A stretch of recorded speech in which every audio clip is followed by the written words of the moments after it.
आज हम मुस्लिम सांप्रदायिकता का उद्भव और मुस्लिम लीग की स्थापना के बारे में जानेंगे।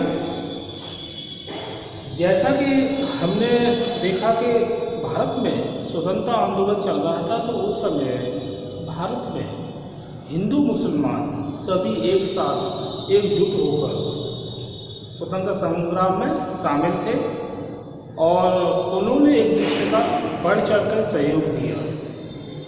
तो अब ये प्रश्न उठता है कि सांप्रदायिकता का उदय कहाँ से हो जाता है और किन कारणों से होता है और उसका क्या परिणाम निकलता है, उसके बारे में ही जानेंगे। मुस्लिम लीग की स्थापना के पूर्व सांप्रदायवाद। तो मुस्लिम लीग की स्थापना से पूर्व जो सांप्रदायवाद अगर हम देखें तो उस समय ये 1857 का जो प्रतिरोध हुआ यानी क्रांति हुई, उससे पूर्व हिंदू मुसलमान एक दूसरे के कंधा से कंधा मिलाकर स्वतंत्रता की लड़ाई लड़ रहे थे और एक दूसरे को सहयोग दे रहे थे। और जैसा कि हमने देखा कि मराठा सेना में बहुत सारे मुस्लिम बड़े पदों पे थे। ऐसे ही सम्राट मुगल बादशाह बहादुर शाह जफर के प्रति हिंदू जनता आदर सम्मान रखती थी और अनेक ऐसे उदाहरण हैं जहाँ महाराजा रणजीत सिंह का उदाहरण, महाराजा रणजीत सिंह की सेना में भी और बहुत सारे मुस्लिम सैनिक थे और उच्च पद पे भी विराजमान थे। तो कुल मिलाकर देखा जाए तो भारत में धर्मनिरपेक्षता की स्थिति बिल्कुल स्पष्ट थी, यानी ये नहीं था कि कौन हिंदू कौन मुसलमान। लेकिन जब 1857 का क्रांति होती है, प्रतिरोध होता है, तो उस समय अंग्रेजों को ये बात समझ में आ जाती है कि यदि उन्हें इस देश में अधिक समय तक रहना है तो इस प्रकार का प्रतिरोध दोबारा न हो, इसके लिए वो फूट डालो राज करो की नीति अपनाते हैं और यह प्रयास करने लगते हैं कि हिंदू और मुसलमान ये अलग अलग धर्म हैं और ये एक साथ नहीं रह सकते, इसीलिए इनके बीच मतभेद पैदा किए जाए। तो ये बात स्पष्ट होती है कि 1857 के बाद तो की क्रांति के बाद भारत में संप्रदायवाद को बढ़ावा मिलने लगा और उसको बढ़ाने में सबसे बड़ी भूमिका निभाई अंग्रेजों ने, क्योंकि अंग्रेजों को बहुत परेशानी का सामना करना पड़ा था। इस विद्रोह को दबा तो दिया गया था, लेकिन उसको दबाने में उन्हें पूरी शक्ति लगानी पड़ी और विद्रोह असफल रहा। तो इंग्लैंड की सरकार ने यह आदेश दिया कि ऐसा दोबारा ना हो, तो इसके लिए सब तरह के हथकंडे अपनाए गए कि हिंदू मुसलमानों में भेदभाव पैदा करो, थोड़ी उदारता की नीति भी अपनाओ, ईस्ट इंडिया पे भी अंकुश लगा दिया गया। तो बहुत सारे कार्य किए, जिसमें एक सांप्रदायिकता का भी कार्य अंग्रेजों द्वारा किया गया और सांप्रदायिकता को बढ़ाने में अंग्रेजों ने कोई कमी नहीं छोड़ी। इसके बाद सर सैयद अहमद खान और अलीगढ़ आंदोलन। जैसा कि हमने पूर्व में देखा कि अंग्रेज जब चूंकि भारत में हिंदुओं की संख्या अधिक थी और मुसलमानों की कम थी, तो अंग्रेजों ने हिंदुओं को पहले वरीयता दी और हिंदू जो वर्ग था वो अंग्रेजी और पाश्चात्य सभ्यता और संस्कृति को सीखने में रुचि भी दिखा रहा था, जिससे कि हिंदुओं में अधिक से अधिक अंग्रेजी शिक्षा के प्रति रुझान बढ़ता गया और वे पाश्चात्य सभ्यता संस्कृति में पारंगत हो गए। अब हिंदू धर्म की बात करें तो उसमें काफ़ी उदारता है, प्रतिबंध मतलब इतने नहीं है, जबकि मुस्लिम धर्म में तमाम प्रतिबंध के कारण जो मुस्लिम वर्ग के लोग थे वो पाश्चात्य सभ्यता को बहुत ही गलत और अंग्रेजी शिक्षा में बिल्कुल रुचि नहीं रखते थे, जिसके कारण मुस्लिम वर्ग पिछड़ता चला गया और मुस्लिम वर्ग पिछड़ने के कारण ये एक तरह से अपने आप को उपेक्षा का शिकार समझने लगे। ये समझने लगे कि हिंदू वर्ग तो हमसे काफ़ी आगे निकल गया है और हम बहुत पीछे रह गए, तो अब इसका क्या उपाय निकाला जाए।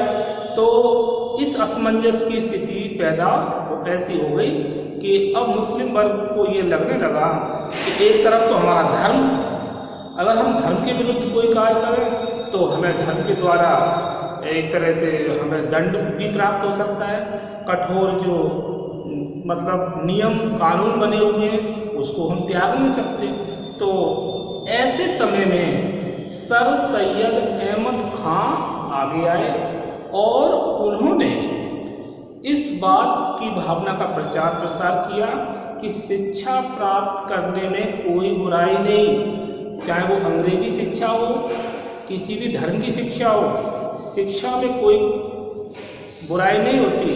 तो उन्होंने बहुत से मुस्लिम वर्ग के लोगों को अपनी वाणी से प्रभावित किया और उन्होंने अंग्रेजों के प्रति अच्छी भावना रखने के लिए मुसलमानों के मन में नवीन विचारधारा का सृजन किया। उन्होंने बताया कि अंग्रेज हमारे लिए किसी भी तरीके से नुकसानदायक नहीं है और अंग्रेजी शिक्षा भी आपकी उन्नति में बाधक नहीं है, वो आपको आगे बढ़ाने के लिए सदैव अच्छी बात देखी जा सकती है। तो उन्होंने अंग्रेजी शिक्षा और अंग्रेजों के प्रति मुसलमानों के दृष्टिकोण को बदलने में महत्वपूर्ण भूमिका निभाई। अब उनके सामने एक प्रश्न ये भी था कि शिक्षण संस्थानों की भी स्थापना की जाए जिससे कि अधिक से अधिक मुस्लिम वर्ग उसमें भाग ले। तो मिस्टर बैंक, अंग्रेज अधिकारी मिस्टर बैंक की सहायता से सर सैयद अहमद खां ने अलीगढ़ में एक कॉलेज की स्थापना करते हैं। 1875 ईस्वी में अलीगढ़ में माउंटन एंग्लो ओरिएंटल कॉलेज की स्थापना की, जिसमें 1882 से 87 ईस्वी के बीच केवल 10 विद्यार्थियों ने अलीगढ़ कॉलेज से बीए की परीक्षा पास की थी, सिर्फ 10, जबकि इलाहाबाद और अन्य क्षेत्रों से काफ़ी मुस्लिम छात्रों ने बीए की परीक्षा पास की। लेकिन धीरे धीरे अलीगढ़ जो कॉलेज था, अलीगढ़ जो माउंटन एंग्लो ओरिएंटल कॉलेज की लोकप्रियता बढ़नी शुरू हो गई और मुस्लिम वर्ग में ऐसे लोग जो शिक्षा के प्रति विशेष रुझान रखते थे उन्होंने अंग्रेजी माध्यम को अपनाना शुरू कर दिया और अंग्रेजों के प्रति भी उनके मन में एक उदार प्रवृत्ति आती गई। उनको ये लगता था कि यदि ये हिंदू वर्ग अंग्रेजों के अधिक निकट और हमसे ज़्यादा उन्नति करेगा तो हमें तो इनके पराधीन रहकर ही अपना जीवन जीना पड़ेगा, तो क्यों ना हम अपनी विचारधारा में परिवर्तन करें। तो अब इस विचारधारा का लाभ अंग्रेजों ने उठाया। उन्होंने कहा ये तो बहुत अच्छी बात, जो हम चाहते थे वही हुआ, क्योंकि हम 1857 के बाद यही चाह रहे थे कि किस प्रकार से हिंदू और मुसलमानों में मतभेद पैदा किया जाए, और ये सर सैयद अहमद खां ने तो हमारे एक तरह से मन की बात पूरी कर दी। तो इस प्रकार से सांप्रदायिकता का बीज का रोपण होता है और धीरे धीरे ये पौधा आगे बढ़ता जाता है और द्विराष्ट्र सिद्धांत के रूप में इसका परिणाम हमें देखने को मिलता है। अतः इसमें मिस्टर बैंक और मॉरिसन की विशेष भूमिका भी देखने को मिलती है। मिस्टर बैंक जो कि अलीगढ़ मुस्लिम विश्वविद्यालय के पहले प्रिंसिपल बने थे। सांप्रदायवादी और राष्ट्रवादी मुसलमान, तो अब हमने देखा कि मुस्लिम वर्ग में बहुत सारे ऐसे नेता भी थे जो मुस्लिम जनता को भड़काने का काम कर रहे थे, मुसलमानों को ये समझा रहे थे कि आप हिंदुओं के साथ नहीं रह सकते, आपका हित ये है कि आप अलग रहें। और दूसरा, अंग्रेज अधिकारी जैसे मिस्टर बैंक और मॉरिसन भी यही बता रहे थे, आप में घी डालने का काम कर रहे थे। तो धीरे धीरे सांप्रदायिकता की आग बढ़ने लगी और ऐसे समय में कुछ मुस्लिम ऐसे भी विद्वान और ऐसे विचारक हुए जिन्होंने इस बात पर बल दिया कि हिंदू मुसलमान अलग अलग रहते हैं तो इसका लाभ ब्रिटिश सरकार को होगा, ना कि हिंदू और मुसलमानों को। उसमें उनका उद्देश्य यही था कि अभी तक हम एक साथ रहे, यानी कुतुबुद्दीन ऐबक के शासनकाल से लेकर बहादुर शाह जफर के शासनकाल तक हम एक साथ रहे, और अब अलग अलग रहने में क्या लाभ होगा। जमीन भी वही, पानी भी वही, हवा भी वही, तो फिर हम अलग अलग अपने आप को क्यों बांटें। और वो ये भी बताने की कोशिश कर रहे थे कि एक साथ रहने में ही हमें लाभ है। उन जो वो विद्वान थे बदरुद्दीन तैयब जी और सैयद सरफुद्दीन, ये ऐसे दो व्यक्ति थे जिन्होंने हिंदू मुस्लिम एकता को बढ़ावा दिया और लोगों को एक अच्छी प्रेरणा प्रदान की।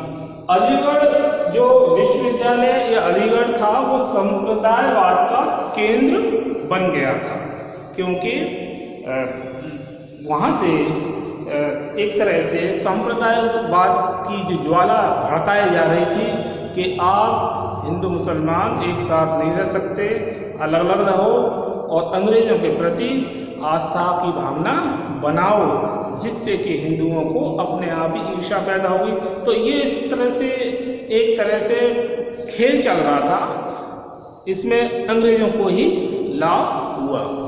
इसके बाद हिंदुओं और मुसलमानों में मतभेद, तो अब हिंदू और मुसलमानों में मतभेद पैदा करने वाले अंग्रेज, उन्होंने ये बोला कि तिलक, लोकमान्य बाल गंगाधर तिलक, जो कि शिवाजी और गणपति उत्सव मनाने वाले हैं और ये बहुत बड़े पैमाने पर महाराष्ट्र में मनाया जा रहा है, तो उन्होंने इस बात का एक उदाहरण दिया कि तिलक इतने बड़े पैमाने पर ये जो धार्मिक जो कार्यक्रम कर रहे हैं, इससे तो मुसलमानों का हित होता है और हिंदू वो पक्के हिंदू हैं और मुसलमानों का वे शत्रु उनको बताया गया।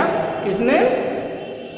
अंग्रेजों ने ये बताया कि लोकमान्य बाल गंगाधर तिलक ने तो गणपति उत्सव और शिवाजी उत्सव ये मना रहे हैं, तो ये तो देखो तुम्हारा तो ये अवहेलना है, इनको ऐसे नहीं मनाना चाहिए।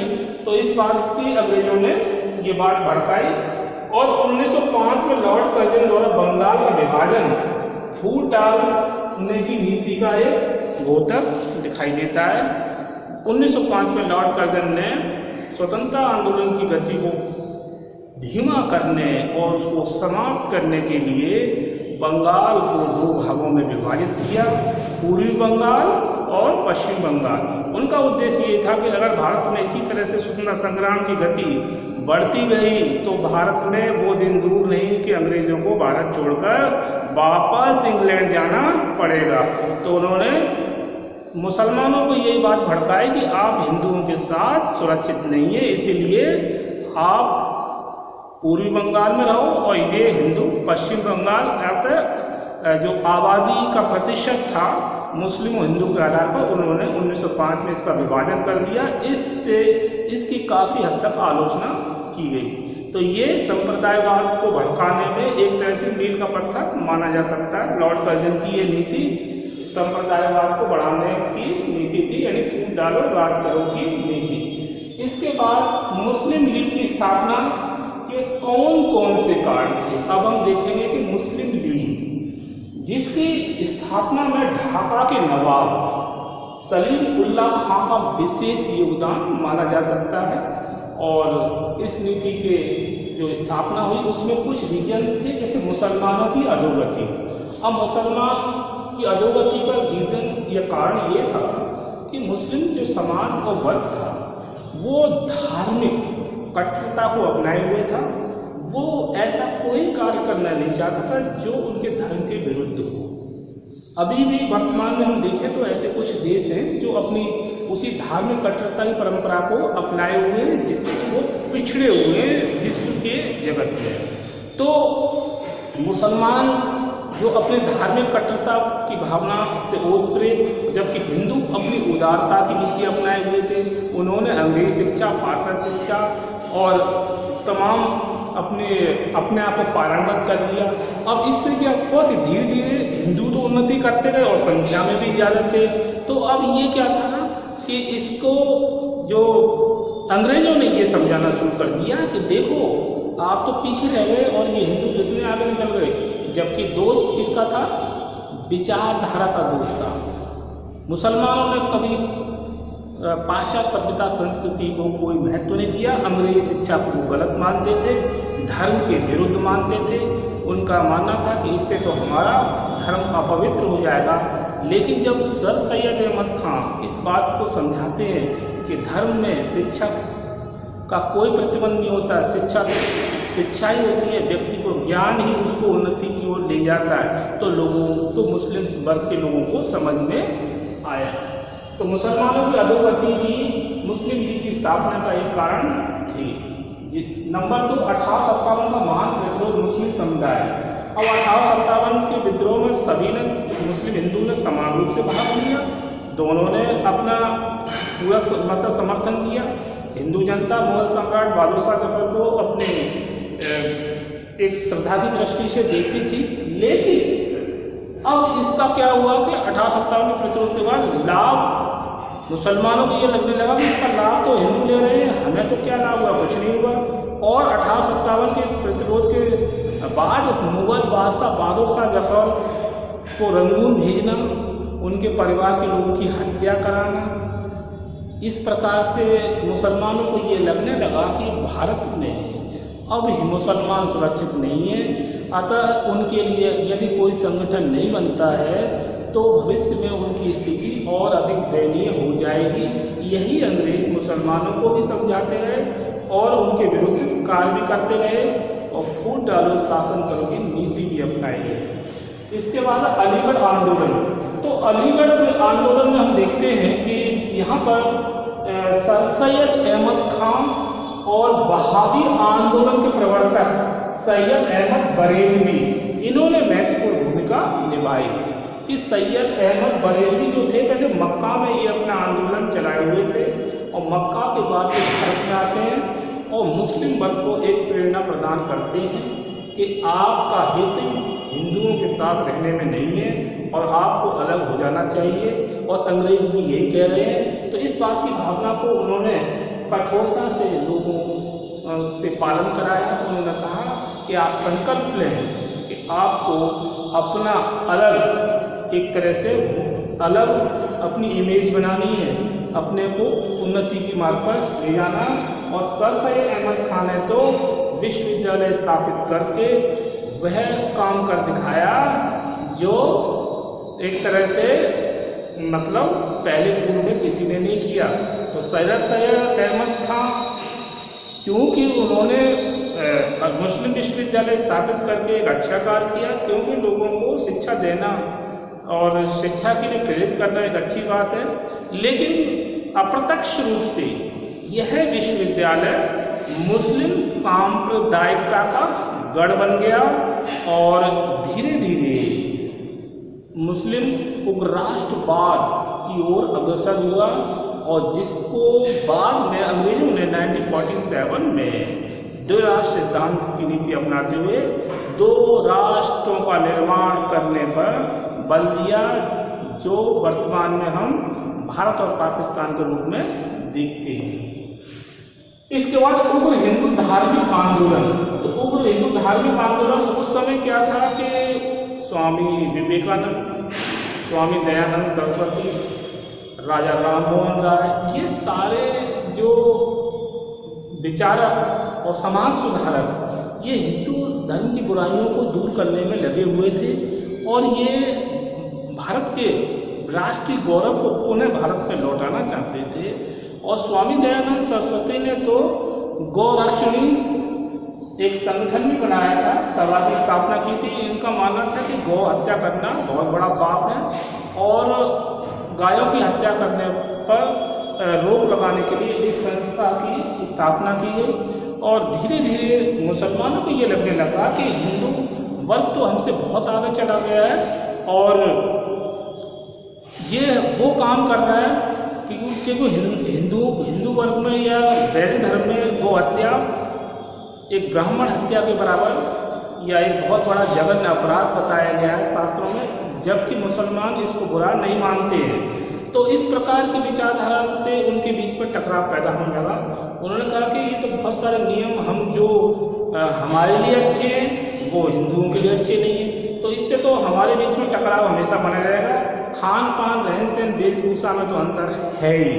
तो उग्र हिंदू राष्ट्रीय और गणपति उत्सव, शिवाजी उत्सव, इससे भी उन्हें भय लग रहा था कि ये तो जब ये अंग्रेज चले जाएंगे या कभी भारत आज़ाद होगा तो हम तो एक इनके मतलब अधीन रहकर एक उपेक्षा का शिकार होंगे। तो इस प्रकार की भावना में मुस्लिम लीग की स्थापना को का कारण माना जा सकता है।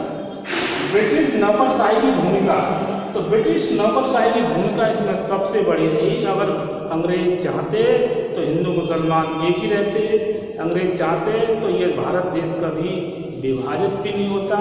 और अंग्रेजों ने ही अपनी पूरी खिसियाट हिंदू मुसलमानों के बीच तनाव और संप्रदायवाद को भड़काकर अपना पूरा मतलब संतुष्टि प्राप्त की। ये बहुत एक तरह से देखा जाए गलत था। तो ब्रिटिश सरकार नौकरशाही, जैसे मिस्टर बैंक और मॉरिसन इसके बहुत बड़े उदाहरण हैं, और लॉर्ड कर्जन ने भी यही कार्य किया। तो ब्रिटिश नौकरशाही ने आप में घी का काम किया, यानी हिंदू मुसलमानों में मतभेद तो पैदा कराई थी, फिर इसकी ज्वाला को भड़काते चले गए। कई मंदिर और मस्जिदों को भी अप्रत्यक्ष रूप से तोड़वाते गए और इसकी आरोप लगाया कि हिंदुओं ने तोड़ा, ये मुसलमान ने तोड़ा, और इस प्रकार से एक दूसरे पर आरोप प्रत्यारोप के दौर बढ़ने लगे। और न्याय करने वाले कौन? ब्रिटिश सरकार यानी अंग्रेज। लेकिन वो ऐसा ही नहीं करते, वो ये काम करते कि किसी प्रकार से संप्रदाय की ज्वाला बढ़ती रहे, वो ठंडी न हो पाए। तो ये बहुत एक गलत बात मानी जा सकती है। इसके बाद मुस्लिम लीग का अस्तित्व में आना, तो मुस्लिम लीग अस्तित्व में आती है और इसमें नवाब सलीमुल्लाह खां का विशेष योगदान रहा। तो मुस्लिम लीग 1907 ईस्वी मुस्लिम लीग के वार्षिक अधिवेशन में निम्नलिखित उद्देश्य रखे गए। जो वार्षिक अधिवेशन 1907 में हुआ कराची में, उसमें जो उद्देश्य रखे गए थे उसमें ये उद्देश्य थे, नंबर 1 ब्रिटिश सरकार के प्रति मुसलमानों में निष्ठा की भावना पैदा करना।